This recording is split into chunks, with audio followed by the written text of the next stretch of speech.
Welcome to doctor এইচুমিয়া pharmacy.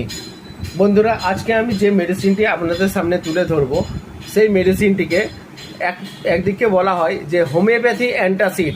হ্যাঁ, homeopathy antacid বা হোমিওপ্যাথি র্যানট্যাক, জিনট্যাক, প্যান্ডি সব কিছু বলতে পারেন।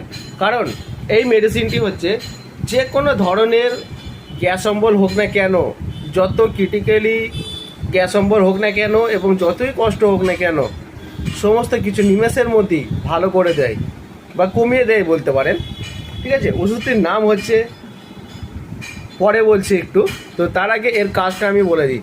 দেখুন, অতিরিক্ত গ্যাস অম্বল, গ্যাসের ফলে মুখ টক, পেট ভারী হয়ে যায়, পেট ফুলে যায়, বুক চাপ ধরে, মুখ দিয়ে টক টক জল ওঠে, গা বমি এবং গলা বুক জ্বালা করা ইত্যাদি সমস্ত রকম কষ্টের ওপর কাজ করে।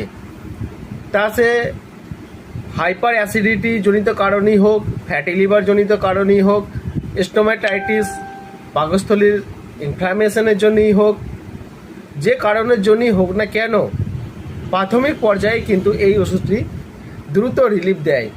ওষুধটির নাম হচ্ছে, দেখে নিন, রোবিনিয়া মাদার টিংচার রূপে এই ওষুধটি পাওয়া যায়। প্রত্যেক হোমিওপ্যাথি ফার্মেসিতে এটা পাবেন, খুবই কমন মেডিসিন। এটি খাবার নিয়ম হচ্ছে 10 থেকে 15 ফোঁটা জলের সাথে মিশিয়ে দিনে 2 থেকে 3 বার খাবার পর অথবা চিকিৎসকের পরামর্শ অনুযায়ী আপনারা এই মেডিসিনটি খেতে পারেন। তো ওষুধটির নাম মনে রাখবেন, রোবিনিয়া মাদার। যে কোনো হোমিওপ্যাথি ফার্মেসিতে আপনারা পেয়ে যাবেন। এছাড়া আপনারা অনলাইনের মাধ্যমে ডক্টর এইচুমিয়া ফার্মেসিতে হোম ডেলিভারি পেয়ে যাবেন, এইচুমিয়া ফার্মেসি থেকে। তো যাই হোক, ভালো থাকুন, সুস্থ থাকুন। এই ধরনের আরও ভিডিও পেতে হলে আপনারা আমার চ্যানেলটিকে অবশ্যই সাবস্ক্রাইব করে রাখুন।